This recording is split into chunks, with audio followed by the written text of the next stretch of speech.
Hi friends, a warm welcome to TEDZ channel and good wishes to you. Article 10 Amendments. Okay. Except as otherwise provided by Article 38. Article 38 வந்து transferable credit. So transferable credit வந்து அதுக்கு அடுத்து கடைசியாக பார்க்கலாம். அது தவிர மற்ற கிரெடிட்கெலாம் என்ன அப்படின்னு சொல்கிறாங்க. A credit can neither be amended nor cancelled without the agreement of issuing bank, confirming bank, if any, and the beneficiary. Okay, நான் ஃபஸ்ட்டு சொன்ன மாதிரி ஒரு எல்சியை ஒரு எல்சியில் ஏதாவது அமெண்ட்மெண்ட்டோ அல்லது அந்த எல்சியவே கேன்சல் பண்ணோம் அப்படின்னு சொல்லி அப்ளிகண்ட் கொண்டு வந்து ஒரு ரெக்வஸ்ட் இஷ்யூங் பேங்க்கிட்ட கொடுக்கும்போது இஷ்யூங் பேங்க் ஃபஸ்ட்டு என்ன பண்ணணும், அதை வந்து கன்ஃபார்ம் பேங்க் கிட்ட கேட்கணும். அதாவது அந்த எல்சியில் ஏதாவது கன்ஃபார்ம் பேங்க் இருந்தான்னா அவன்கிட்ட கேட்கணும். அதனால தான் இஃப் எனி. ஏன்னா எல்சியில் கன்ஃபார்ம் பேங்க் இருக்கணும்னு அவசியம் கிடையாது. இஷ்யூங் பேங்க் அண்ட் பெனிஃபிஷரி மட்டுமே இருந்தாலே போதும், ஒரு எல்சி ஓப்பன் பண்ணி க்ளோஸ் பண்ணலாம். ஸோ அதனால தான் இஷ்யூங் பேங்க் வந்து கன்ஃபார்ம் பேங்க் கிட்ட கேட்கணும். அதுவும் வேறு ஏதாவது கன்ஃபார்ம் பேங்க் இருந்தால் அவங்ககிட்ட கேட்கணும். அப்படி இல்லைனா பெனிஃபிஷரிக்கிட்டையும் கேட்கணும். ஸோ இந்த 3 பார்ட்டியோட கன்சர்ன் இல்லாமல் எல்சியில் எந்த ஒரு அமெண்ட்மெண்ட்டோ இல்லை எல்சியை மொத்தமாகவே கேன்சல் பண்ணனாலும் பண்ண முடியாது. Okay, issuing bank is irrevocably bound by an amendment as of the time it issues the amendment. Okay, so issuing bank வந்து ஒரு எல்சி இஷ்யூ பண்ணிட்ட உடனே அவன் எப்படி வந்து அதுக்கு லைபிளாக இருக்கணுமோ அதே போல் ஒரு அமெண்ட்மெண்ட்டையும் இஷ்யூ பண்ணிட்டான் அப்படின்னா அந்த அமெண்ட்மெண்ட்டுக்கும் அவன் லைபிளாக தான் இருக்கணும். ஃபார் எக்ஸாம்பிள், அந்த அமெண்ட்மெண்ட் படி பெனிஃபிஷரி டாக்குமெண்ட் ப்ரெசென்ட் பண்ணால் அந்த அமெண்ட்மெண்ட் க்ளீனாக இருந்ததுன்னா அந்த டாக்குமெண்ட்டுக்கு அவன் ப்ரே பண்ணி தான் ஆகணும் issuing bank. Okay, a confirming bank may extend its confirmation to the amendment and will be irrevocably bound as of the time it advises the amendment. Issuing bank மாதிரியே தான் கன்ஃபார்மிங் பேங்க்கும். ஸோ ஒரு அமெண்ட்மெண்ட்டை வந்து issuing bank issue பண்ணியிருக்கு அப்படின்னா அதை conforming bank அந்த அமெண்ட்மெண்ட்டுக்கு confirmation add பண்ணாமல் LC issue பண்ணலாம். அப்படி அமெண்ட்மெண்ட்டுக்கு கன்ஃபர்மேஷன் ஆட் பண்ணுறதா இருந்தால் அந்த அமெண்ட்மெண்ட் அவன் இஷ்யூ பண்ண டயத்துலேருந்து அவனுக்கும் அது வந்து பவுண்ட் லைபிள் தான். Okay, so conforming bank May however choose to advice an amendment without extending it's confirmation and if so it must inform the issuing bank without delay and inform the beneficiary in it's advice. Okay, இப்போ என்னென்னா, இப்போ issuing bank வந்து ஒரு LC issue பண்ணியிருக்கான். அந்த எல்சிக்கு confirmation add பண்ணியிருக்கான் conforming பேங்க்கு. So பெனிஃபிஷரிக்கிட்ட அந்த confirmed LC இருக்கும். அதே மாதிரி இப்போ ஒரு அமெண்ட்மெண்ட் வருது, அப்ளிகண்ட் ஒரு அமெண்ட்மெண்ட் கொடுக்குறான். இஷ்யூயிங் பேங்க் அந்த அமெண்ட்மெண்ட் அக்செப்ட் பண்ணி அந்த அமெண்ட்மெண்ட்டை கன்ஃபார்ம் பேங்க்கு ஃபார்வர்ட் பண்ணுறான். இப்போ கன்ஃபார்மிங் பேங்க் அந்த அமெண்ட்மெண்ட்டுக்கும் கன்ஃபர்மேஷன் ஆட் பண்ணான்னா ஓகே, பிரச்சனை இல்லை. கன்ஃபர்மேஷன் பேங்க் அந்த அமெண்ட்மெண்ட்லேயும் கன்ஃபார்ம்னு சொல்லி மறுபடியும் பெனிஃபிஷரிக்கு அட்வைஸ் பண்ணிடுவான். இந்த கேஸில் என்னென்னா, கன்ஃபார்மிங் பேங்க் வந்து அந்த அமெண்ட்மெண்ட்டுக்கு வந்து கன்ஃபர்மேஷன் ஆட் பண்ண விருப்பப்படலை, அல்ல அந்த கன்ஃபர்மேஷன் எக்ஸ்டெண்ட் பண்ணல அப்படின்னா அப்போ அவன் என்ன பண்ணுன்னா, கண்டிப்பான முறையில் இஷ்யூயிங் பேங்க் கிட்ட அவன் திரும்ப சொல்லணும், நான் வந்து எல்சிக்கு தான் கன்ஃபார்ம் பண்ணியிருக்கேன், இந்த அமெண்ட்மெண்ட்டுக்கு கன்ஃபார்ம் பண்ணலை அப்படின்னு சொல்லணும். அதே சமயம் பெனிஃபிஷரிக்கு அந்த கன்ஃபர்மேஷனை ஃபார்வர்ட் பண்ணும்போது அதில் நான் இந்த எல்சிக்கு தான் நான் கன்ஃபார்ம் பண்ணியிருக்கேன், இந்த அமெண்ட்மெண்ட்டுக்கு நான் கன்ஃபார்ம் பண்ணலை அப்படின்றதையும் சொல்லணும். ஓகே, இது வந்து மஸ்ட்டு.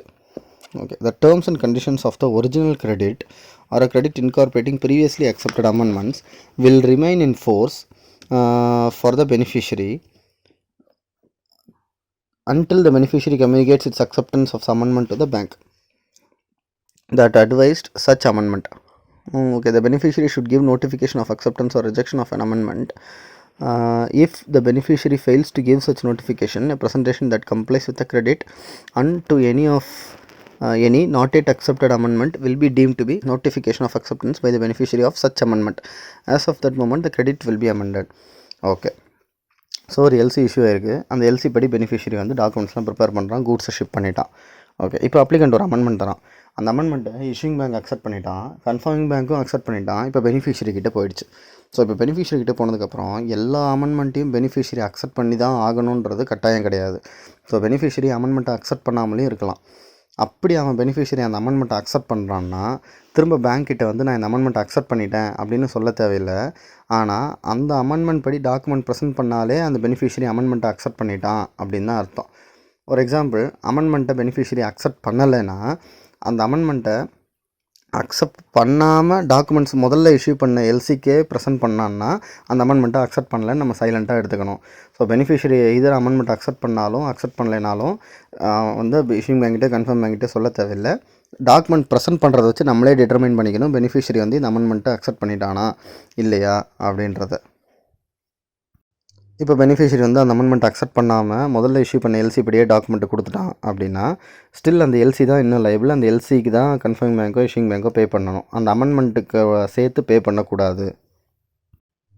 அப்படி ஒரு வேளை பெனிஃபிஷரி வந்து இந்த அமெண்ட்மெண்ட் அக்செப்ட் பண்ணுறேன் அப்படின்னு ஒரு ரிட்டனாவோ இல்லை வேர்பலாவோ சொன்னான் அப்படின்னா அதை அந்த அட்வைசிங் பேங்க்கோ இல்லை கன்ஃபர்ம் பேங்க்கோ இஷ்யூங் பேங்க்கிட்ட சொல்லணும்.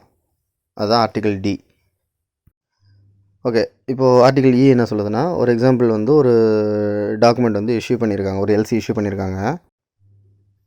இஷ்யூ பண்ண எல்சியில் வந்து கண்டிஷன்ஸ் என்னென்னா 100 பென் வேணும் அப்படின்னு சொல்லி தான் கண்டிஷன்ஸ்.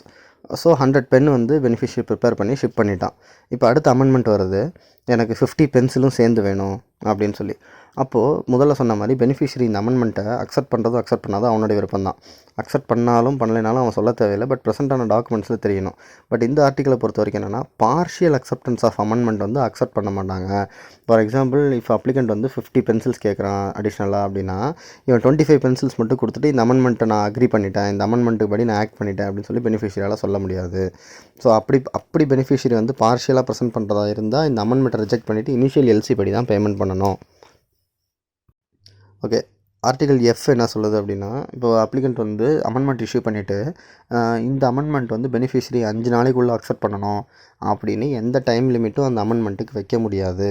ஸோ அந்த அமெண்ட்மெண்ட்டை பெனிஃபிஷரி அக்செப்ட் பண்ணணுன்ற ஒரு ஃபோர்ஸ் வந்து அப்ளிகண்ட்டோ இல்லை இஷ்யூயிங் பேங்க்கோ இல்லை கன்ஃபர்மிங் பேங்க்கோ கொடுக்கக்கூடாது.